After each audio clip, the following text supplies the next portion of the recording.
Yeah. We try to make sure that the students understand that we're not just here to show respect to each other. We show respect and being grateful for the facility that we have to train in. We respect our parents for bringing us here, the instructor for putting in the time to teach us. So everything that we do, we're always trying to make sure that we show that respect for. Hello, I'm John Brink, and we are podcasting on the Brink from downtown Prince George, British Columbia, Canada.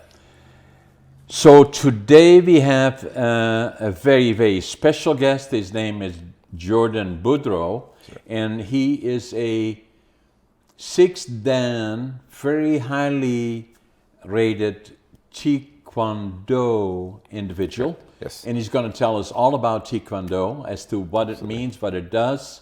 Been in Prince George for a long time. Jordan, welcome to the show. Thank you. Great to be here.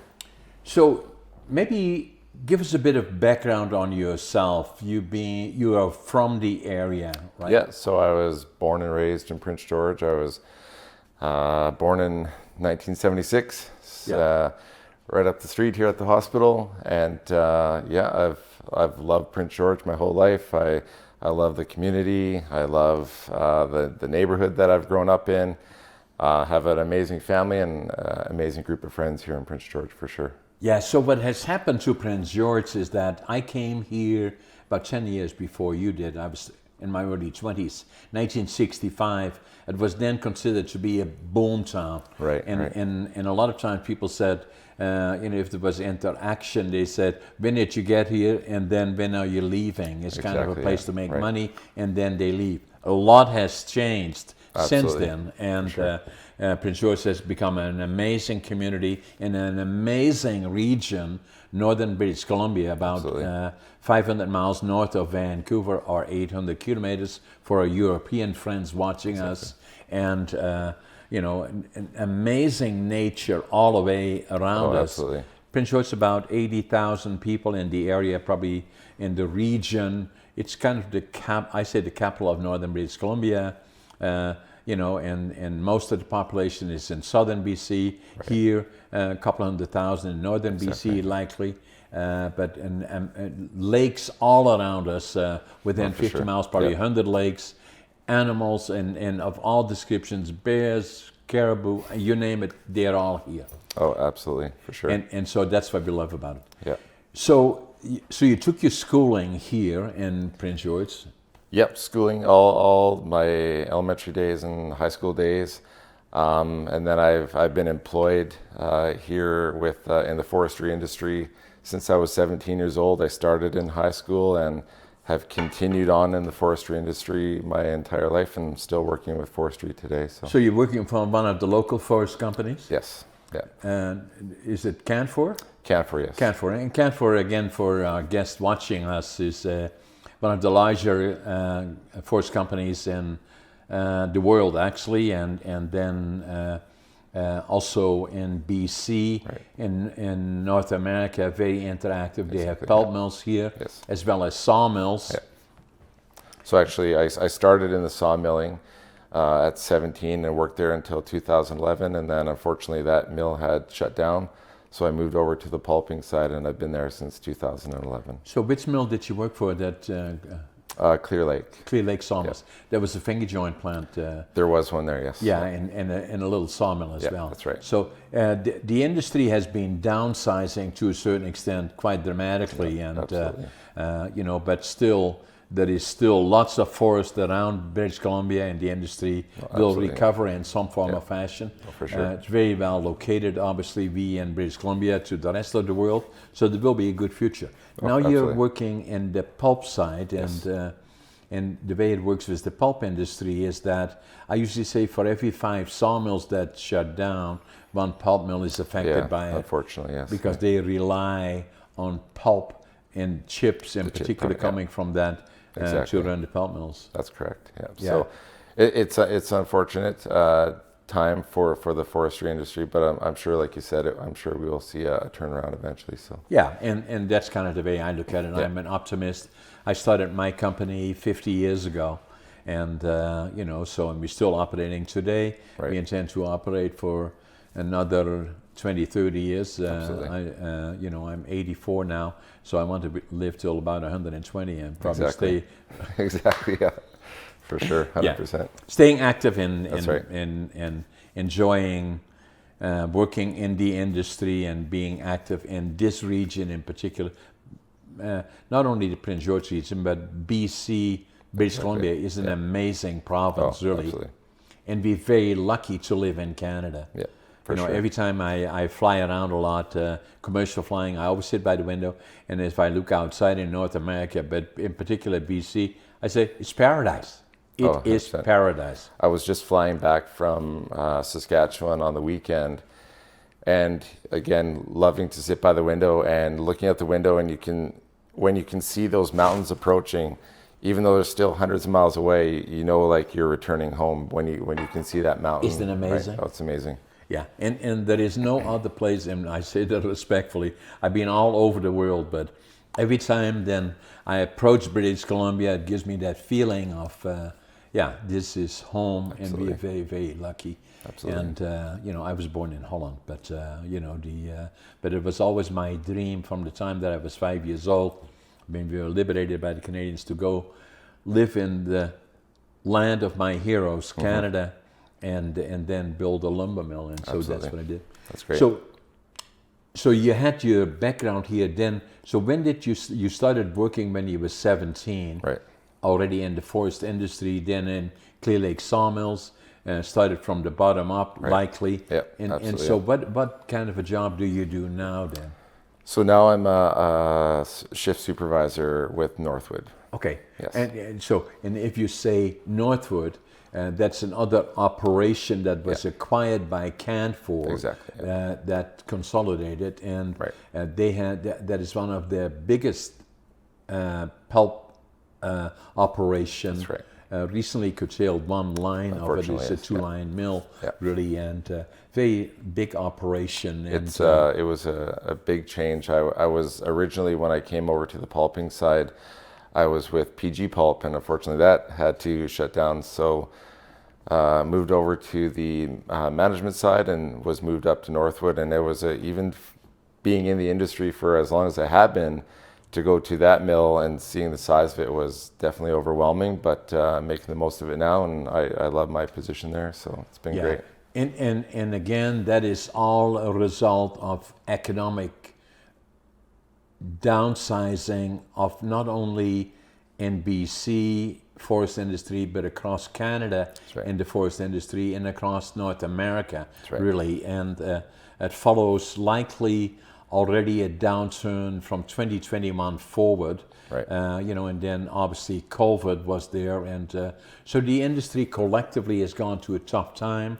It relies on housing starts here in this province, mainly in the United States, and they're still struggling to bring down their inflation rate, to bring down interest rates, and I'm trying to be reasonably optimistic from a corporate perspective. I own 3 different mills here, and that I'm very optimistic that 2025, 26, the turnaround will start happening probably in 2025, and it's already indicating that. So we are very optimistic, and that's the way we have to be. That's the way you have to be, absolutely, for sure.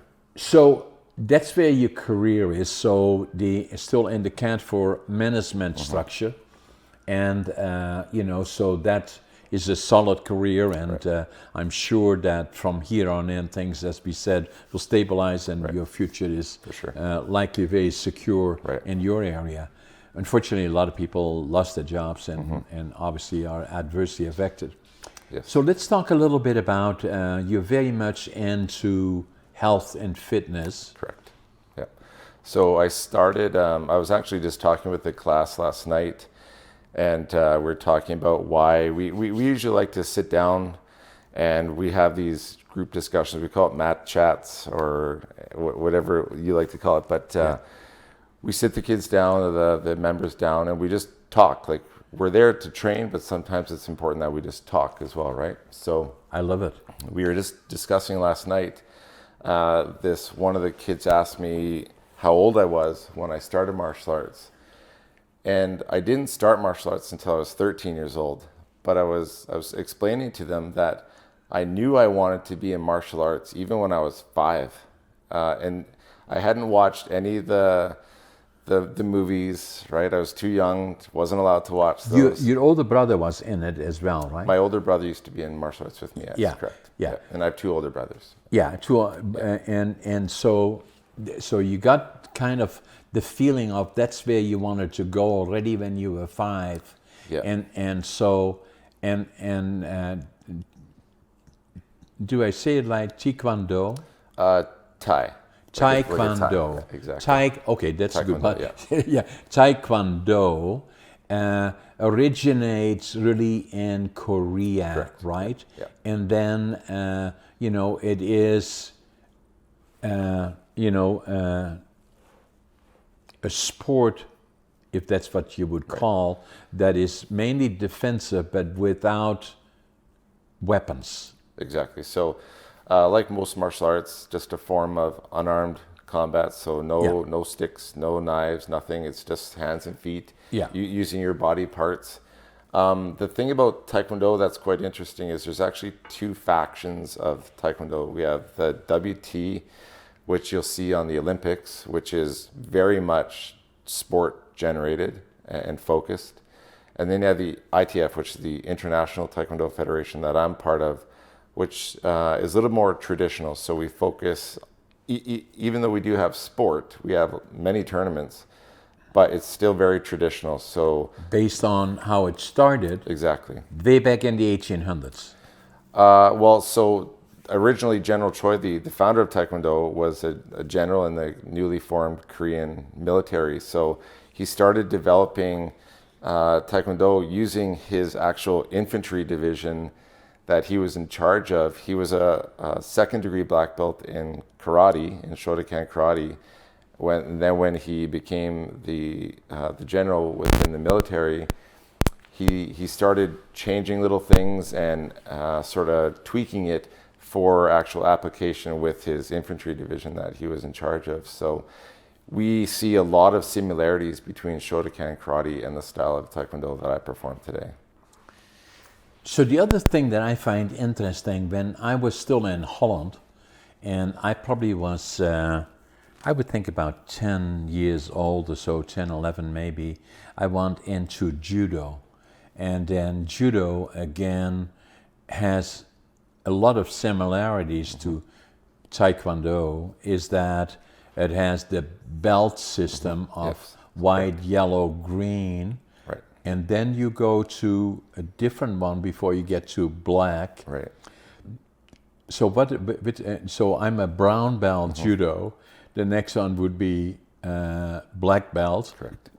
Which is equal to first Dan, Yes. D-A-N, and judo, same in Taekwondo. Right. And then it steps up from there to 2nd, 3rd, 4th, 5th, and 6th, Correct. where you're a 6th Dan Taekwondo. Right. That makes you, what do you call you? Then you are, once you get to 10, if you ever get that, not many people do, but you are already amazing in your level. So we have the 9 levels. So we have our 1st to 3rd Dan would be considered assistant instructor level. And then from 4th, 5th, and 6th Dan, you're considered international instructor. Right.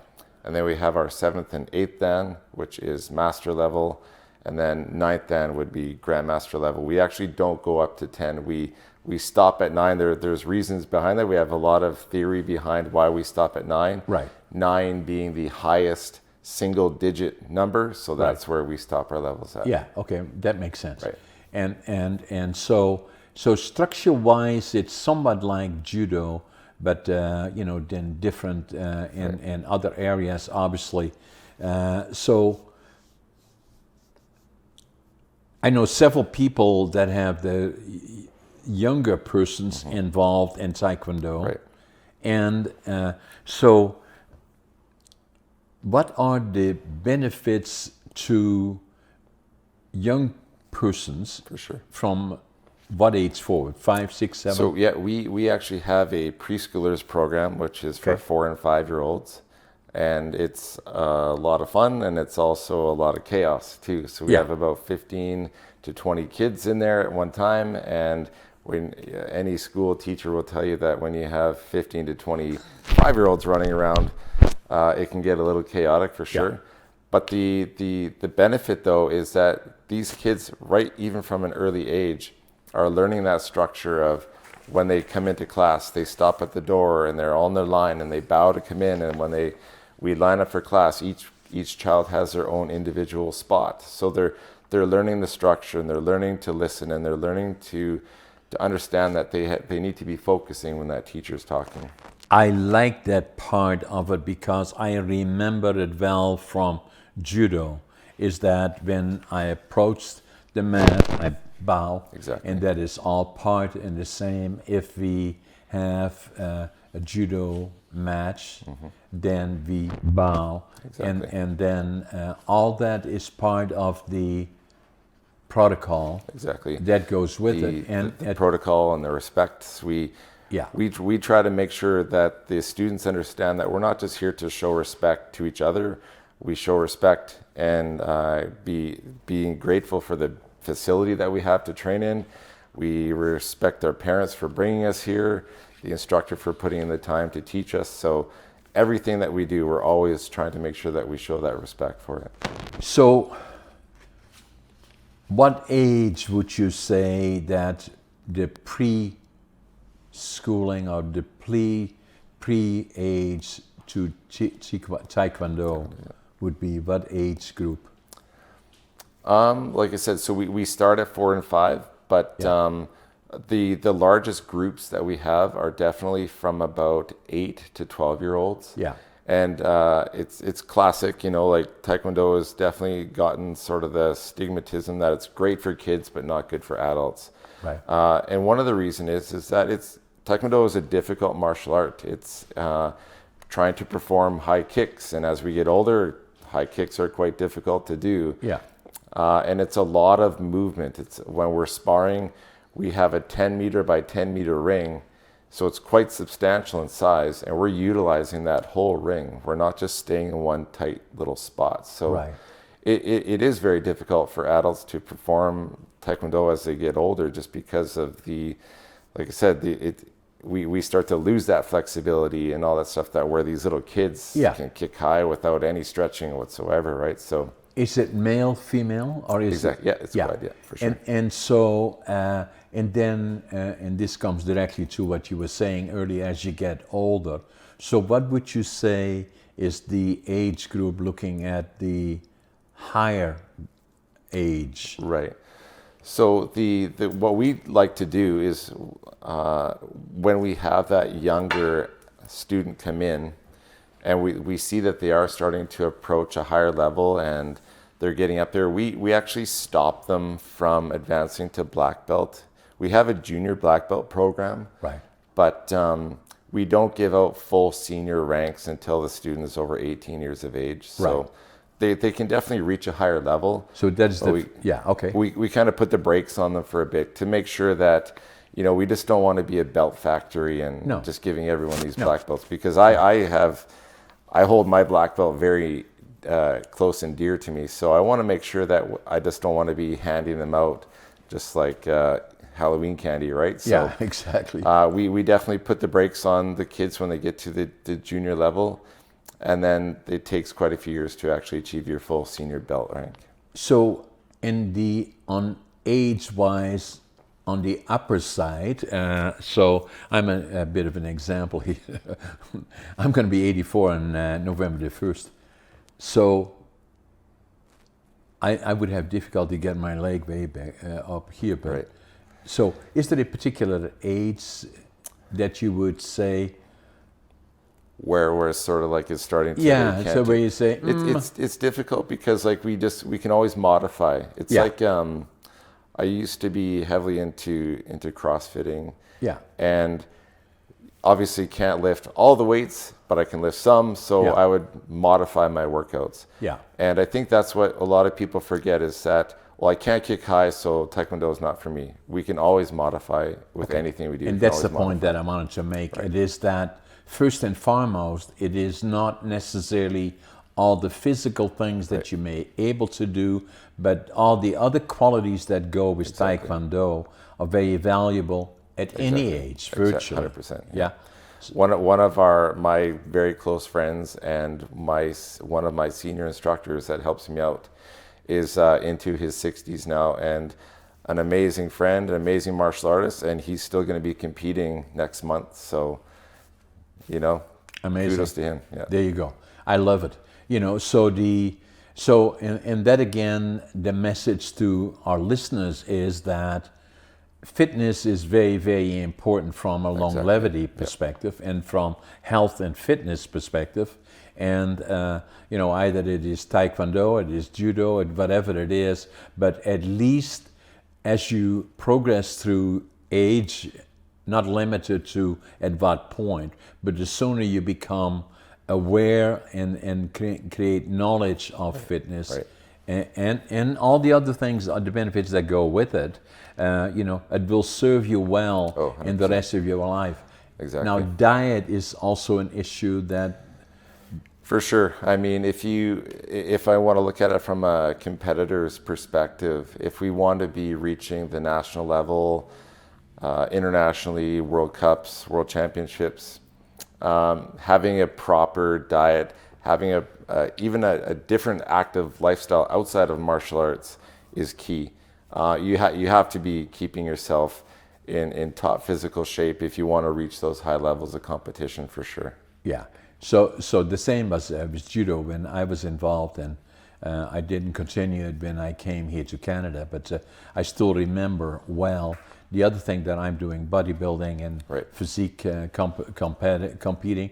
In fact, even now at nearly 84, I'm going to be competing at the Nationals in Arnold's, I hope. Again, I did in 2018, and then COVID came. For sure. And again, I'm now training for, again, competing at that level, which virtually makes me the oldest competitive bodybuilder in North America. It's amazing. But the whole idea is fitness and health. And then the routine of developing a fitness program, Taekwondo, or what I do, going to the gym, have an objective and a goal, it creates that discipline for sure of going to the gym. To me is very, very important. Once we're done with our podcast, then I'll be going to the gym for an hour intensive training again. And so I do that all the time, but I'm aware of already thinking about competing again, of health, diet to me is important, and working with a trainer of high quality is important. And I think that with anything, I've always found that being an instructor myself, I need an instructor too. I find when I go to the gym that when I have a coach or I have an instructor with me at the gym, it's just, whether it be just the motivation or it's the fact that somebody's already got my program ready for me and I don't really have to put much thought into that. I can just show up and that workout is going to be designed and catered just to me. I think that's a huge benefit, and I think a lot of people don't realize that. They try to do so much stuff on their own, when if you just get a little bit of outside help, it can just elevate your game so much higher. And then so many other people rely on your specialty, and your specialty is not just being, in your case, right up there high and as a 6th dan, but that is physically, but also the other part in terms of being an effective communicator is critically important to you.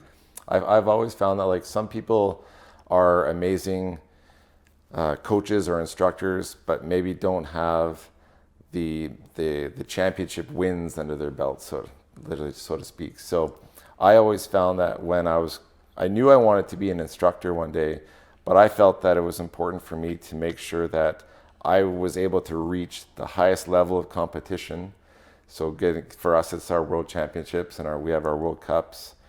I wanted to make sure that I didn't need to win a World Championship, but I needed to know that I was good enough to be there Being with that high level. Exactly. And so knowing that, I can now bring that experience back to my competitors, and I can tell them exactly what's required to get to that level and to push up and get to that podium as well. And to your students, that are looking at you as at your level, a world level, and an international level. Right. And so maybe talk about your competition a little bit. Is Sure. So that as you started, at what point did you start competing? Right. Either provincial or national or... For sure. So as I stated, I did train with my older brother, and he's 7 years older than me, and the first tournaments we went to were just local, like traveled maybe 1 or 2 cities away, like Cornell or Vanderhoof or some of the smaller regionals. And I was always like, growing up, you get beat up by your older brothers, and now I go into tournament and still get beat up by my brother, right? So, and I actually had a really good friend of mine at the time who was training with me, and he was very talented, and he was beating me. So, my first few years of competition, I was like never on the podium, right? So, it wasn't until I got to more of like the mid levels of blues and the greens that I started to win, and then, like I said, some of the smaller regional events, there might not be a lot of people at these events. So, okay, you're a blue belt. Well, the next person we have is this black belt. Sorry. So you get thrown in the ring, and that's who you compete against. So I was a red belt, and I was the only red belt at a tournament. Now the red belt is the next one will be black. Correct. Yeah, so like in my case, judo was the brown belt. Yeah. The other belts were about the same. Yeah, okay, sorry. Exactly. So I was the only red belt, and I had to move up into a division of black belts. Yeah. And so I'm like, well, this is definitely going to be a long day. And I knew that I wasn't expecting a win. But at the end of the day, I was victorious, and I won this men's black belt division as a red belt. And so that's where, even though it was a smaller event, that's where my mind shifted. I'm like, okay, I think I'm actually quite good at this. You're in the game. Exactly. So I can hold my own against these black belts. And so from there, I just really started to focus more and more on my technique. I focused more on sparring strategies. That was something I never had. It was just get in the ring, put the gloves on, and kind of bite down on the mouth guard and go for it, right? Yeah. And I really started to focus on strategy going into the ring, looking at my opponent. Are they bigger? Are they smaller? Are they heavier set? Are they leaner? You're staring them down and say... you're literally assessing them, right? Yeah. So not just... And it could come down to like their attitude too. If I see someone that looks like they're very aggressive, right away I can go, I'm going to adapt my style to be more defensive. See if I can counter that. So I really started to focus on so many different aspects of it after getting that win as a red belt. So, and then from there, it just progressed into winning Western Canadian championships. And then I finally won my first national championship, getting selected to go be a member of the Canadian team. I got to travel to Korea for the World Championships. So that was that's like someone getting to play, like a hockey player getting to play at their favorite arena of their NHL team, right? Exactly. So, having the opportunity to go to Korea and perform Taekwondo at a World Championships was just an amazing experience. So. Right. So the key there also is, as you go through all the steps that you want, where you were beaten up by these and those and the smaller rings and that are not people of your level there, and you had to go fight against other ones and again be beaten up and not ending up on the podium. So that you reach that point where all of a sudden you're now a red belt, and that makes you close to a black belt first dan, and then you win. That became a mental turnaround in terms of, okay, I belong here, I can do it. Right. It wasn't just, for me, it wasn't just knowing that, okay, I can hold my own as a competitor. That's where my mind changed, that I realized that I could actually teach this. And so again, that was when I was 21, 22, and that's when we began opening our own school. And it was already like, I think. But when was that, Jordan? So that would be 1995. Yeah. Is when I was 18, graduated, and then 19. Nearly 30 years ago. Yeah, oh yeah, it was a long time ago. So I'm going to say like 98, pushing 2000s is where we started to open up our own school. And again, just competing and winning those events let me know that I think I can be a good teacher as well. And that is the point that I'm trying to make, is saying that you knew then that you could be a good teacher and that you could help, in particular, younger people and reaching their goals and objective. Exactly. That's a big responsibility, and you had to have that confidence 100%. that you know you can interact with them. And so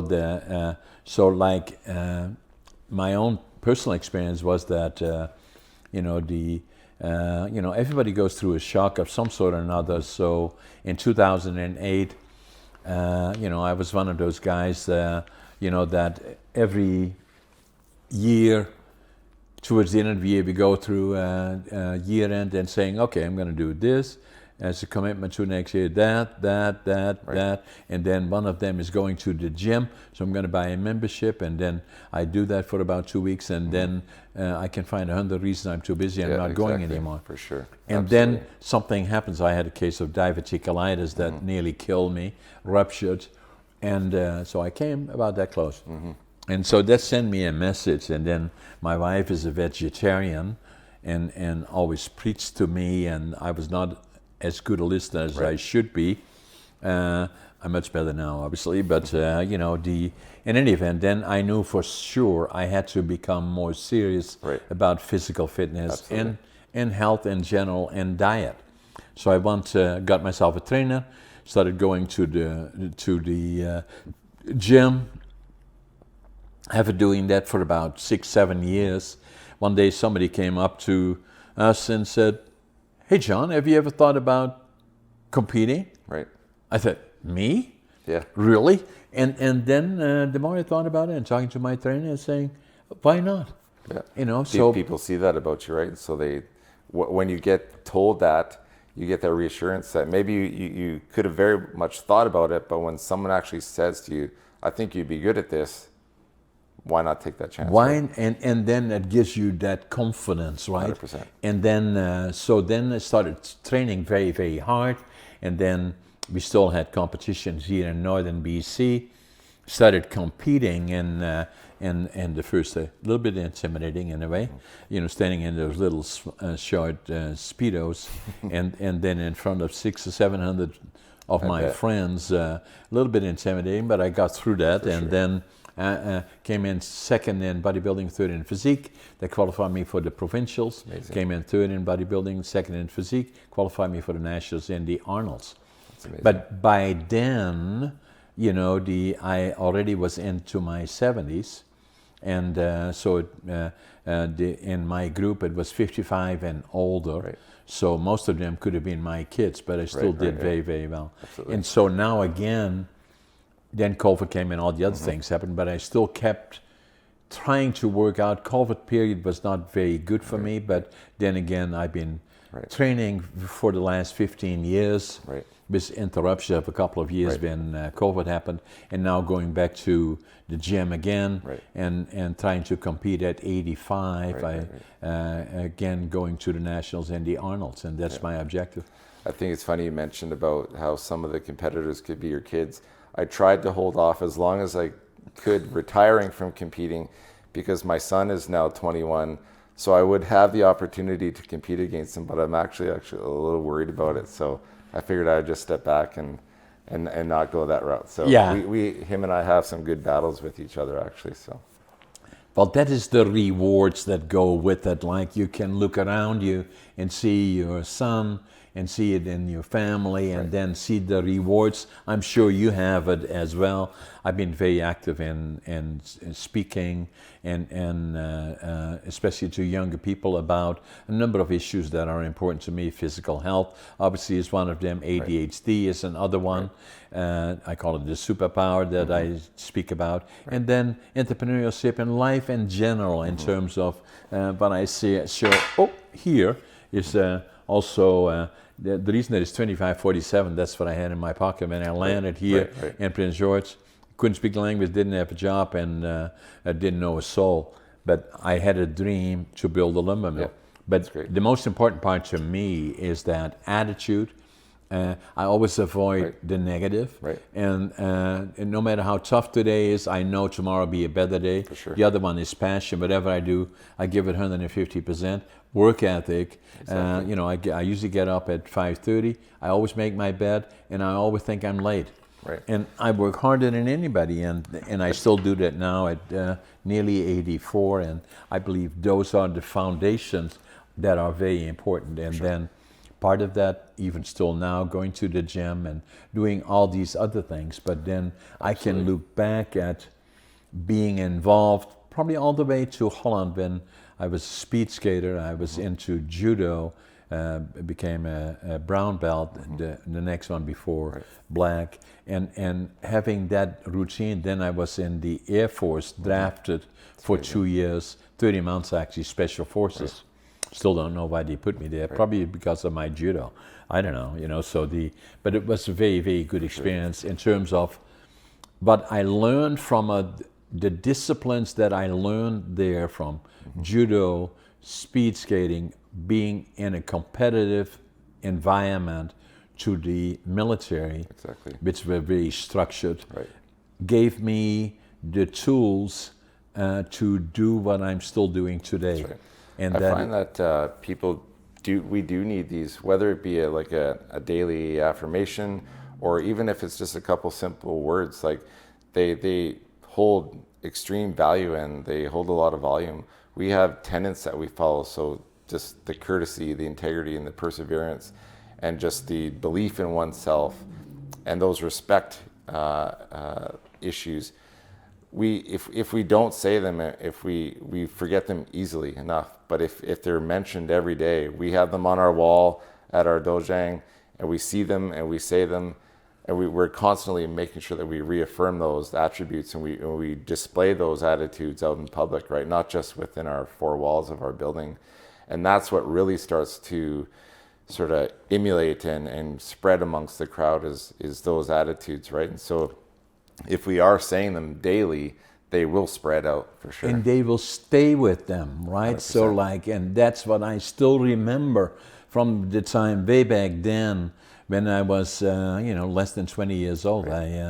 So still the military, still the judo, the speed skating, and all the other disciplines that it takes to be successful. Doesn't mean that you always have to be in the top ledge, but you're always trying to do better, to give it all that you got. And then the other part that is important to me, and that's why I say that a lot of times on my podcast, is that I find, I wrote some books. I don't know if you read any of my books or if you've seen any of my books. Yes, definitely. Did you see this one, Against All Odds? Yeah. Did I sign one for you? Not yet. Okay, I will do that then. And then the other one I did is ADHD Unlocked. Obviously, I'm a classic case of ADHD. I call it a superpower. Right. And so and then the other one that I was going to say, finding your passion. For sure. Living the dream. To me, the reason that I wrote this book is that, I find so many people that I speak to, either high schools or colleges, universities, and saying, "What you going to do with your career?" I say, "I don't know." Exactly. And so what I say is that, and the reason that I say it is that there was something on U.S. television, I forget now which one, a few months ago, is where he said 75% of the people that work in the United States don't like the job. Right. That's and I believe Canada is about the same, and 70% of the 75 are looking for another job. Right. And they say, the earlier you are, look at the direction you want to go. You want to be a truck driver, talk to a truck driver. See what does it involve to be a truck driver, blah, blah, blah. Or you want to be a house builder or whatever. Talk to some people that do that, or involved 100%. in the construction. A lot of them love to talk to you. Yeah. Or you want to be a lawyer. Talk to lawyers. They For sure. are quite ready to, or a doctor, or you want to be an entrepreneur, For sure. or a CEO. All of those people are ready to talk to you if you approach them in the right way and saying, tell me about, if you look back, what would you advise somebody that is looking in that direction? And I found that I was actually just speaking with someone the other day about this when we were talking about how long we've been in business for ourselves. They run their own business as well, and talking about the sort of the downfalls, the difficulties that you may have with running your own business, and when you're going through those down times or bad times, because running a business is not always great. We've had amazing years where we've had over an abundance of students, and then years where it's just like, man, I think we're shutting this place down, but we continue to go. And I think, like, why do we continue to persevere through those times when you could easily just say, I'll shut this down and get rid of this headache? It does come down to that passion, right? And exactly. If you truly believe in something and you have passion for it, you can battle through those difficult times. You see, and that's why I wrote this book, Against All Odds. It's not about against all odds how successful John is. It's just the opposite. Right. It is going through all the things, like the war years in Europe, and I was 5 years old, saw fragments that we should not have seen. Then being liberated by the Canadian Army, April the 12th, 1945. The dream of this little 5-year-old that one day I would go to the land of my heroes, Canada. Then the other dream is to build a lumber mill because my dad was in the lumber, my grandfather was a master carpenter, all of that. And then going through all of that up and down, that's what this book is about. That's why I wrote it. It's amazing. And then, then obviously by pure coincidence, I was not very successful academically. I failed grade 3 and I failed grade 7 three times. So they said, what to do with this guy? Send him to mentally challenged schools, some people said. Right. My parents said, no, that's not what we're going to do. Well, learn. He can learn a trade. No, absolutely. And so they put me at 13 years old in a furniture store, or a furniture factory, and I became a furniture maker. That's great. But in the meantime, I even then was a very good writer. And I was very good with numbers, but I was not very good sitting in school. Right. Exactly. Attention issues. I never went on to post-secondary. I kind of knew early on I was just going to be a working man for the rest of my life. And I also knew that I can be that working man, and I can be that labor-intensive out in the sawmills in the -30s and doing all that. But I knew that I also needed to find something that I was good at. And that's, for me, it just happened to be Taekwondo. And I wanted to make sure that I kept pursuing that. And I knew, like I said, I knew when I was 5 I wanted to do the martial arts, but it wasn't until I became an adult that I want to make a go at this, and I want to make sure I run a business. And now here I am almost 25 years later of running this business, and it's more successful than I could ever hope for. I'm going to keep pushing to make it bigger and bigger, but I feel very proud of that. Like, again, even though I may not have a university degree, I have this business that I've created, and extremely proud of myself for that. And so you should be. And this is, again, finding your passion, living the dream. And you are, and so am I. And then, so when I had some issues with that, that I always was a happy-go-lucky guy, even from the time that I was young and even in school. And then when I failed grade 7 three times, young people sometimes are hard on each other. Right. And so the friends that I had that went on to college and university, I became a laborer. Right. I'm proud of that today, but then I was kind of looked down on in a way. But I had that dream of what I wanted to do is go to Canada, and then the next one I do, not only go to Canada, build my own mill, and then I wanted to start to prove to me that I could do it. I wanted to start with nothing, a suitcase, 3 books, 2 sets of clothes, and so when I came off the bus here, Greyhound Station, it used to be a couple of blocks up from here, and and I had my suitcase, I had my 3 books, 2 sets of clothes, couldn't speak the language, didn't know a soul, didn't have a job, and then counted my money, had $25.47, but I knew I was going to build a mill. So I started as a cleaner man in the lumber mill, then lumber pilot, and on and on. It's great.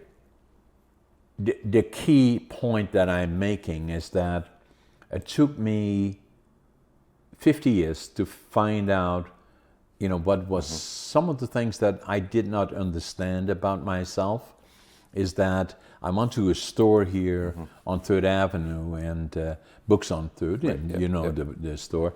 And I walked into the store, I picked up a book, and the book's title was Driven to Distraction. I still don't know why I picked it up. Opened the book, and it was about ADHD. Right. I didn't know anything about ADHD, never even heard of it. And the more I read, the more I said, oh my God, that's me. Right. And so I bought the book, I wrote in the book, now I finally know who I am. Exactly. And so the more I checked it out on Google, because there was stigma associated with it, thinking that probably 8% of the population have the benefit of it, I say now. And then, so what am I going to do? There I'm building these companies, and everybody already said, oh, you're so successful and blah, blah, blah. I didn't feel that way. And then, but what am I going to do? Go to the bank and say, here's a proposal for millions of dollars, I want to build this. And then, oh, by the way, I have a mental disorder. And they say, have a nice day. So for sure. Obviously not I now. find that, I'm always looking for people that have greater knowledge of and the schooling behind caring for someone who has, whether it be ADHD or any of those issues. Dyslexic. And yeah, exactly. And how can I, because we promote that we can help stimulate all of these, everyone, but I don't have the training for it. So, and here I am promoting that the martial arts can help, but I need to make sure that how can I benefit this child and teaching them more than just punching and kicking? Right. So I'm always looking to increase my knowledge of that. And now we're seeing that a lot of these children that do come in with ADHD, that it is a tremendous help to them just to have this 1 hour twice a week of this interaction. And yes, they get to run around. Yes, they get to punch and jump and kick and run and all of these great things. But they also get to have a moment where they have that structure. They have that sort of ability to stand there and listen. And it's not for very long, but it's just slow, subtle steps that these children get to experience. And that's where these benefits start to really shine with them. No question about that. Yeah. And then at the same time, Jordan, is that what I say is that I know from my experience that, from the time that I found that book and the more I looked at it, the more I knew. Now, the interesting part is that the fellow that wrote the book, Dr. Halliwell, wrote 18 books, 5 of them on distraction, known globally, ADHD. And, so I had him on my podcast, On the Brink 203 was the podcast that we did. Very interesting interaction. Absolutely. And so, I suggested to him, at least in my opinion, from a lay perspective, is that I believe that at least not 8%, but probably more than 20% have the benefit of ADHD. And he said, no, John, more than 25%. Right. I agree with him. And then the other part that I suggested to him, in my opinion, from what I've learned over the years, is that of the successful, and the operative is successful, entrepreneurs and CEOs, at least 50% of them ADHD. Right. He said, no, John, at least 75%. And I agree with him. So, and then I felt I had to write a book about it. So what I speak about it, it's not a liability. Right. It's an asset. Once you 100%. understand it, that's why it's so important for parents to understand it and to read about it. Not only my book, but other books. Because it could potentially learning challenges could affect people with trauma Right. Yeah. as well, and ADHD, and for other reasons. It's important to understand it, and that the frequency of occurrence is so high that it likely approaches 30%, that you cannot avoid it either in your family or in your friends or in the workplace or in the community at large. Absolutely. That it is important to know about it, reading about it, not only my book, other books, there's lots of other books out there, is that to understand it is because the persons that have the benefit of it tend to be somewhat different, and precisely the point that you make, and it will benefit people in general sense to understand it and know it, but from my perspective it's an asset and a superpower. Absolutely. That's great. So that then being said, but the other point that I, in particular looking at your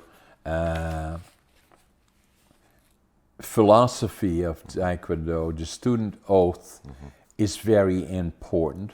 That's right.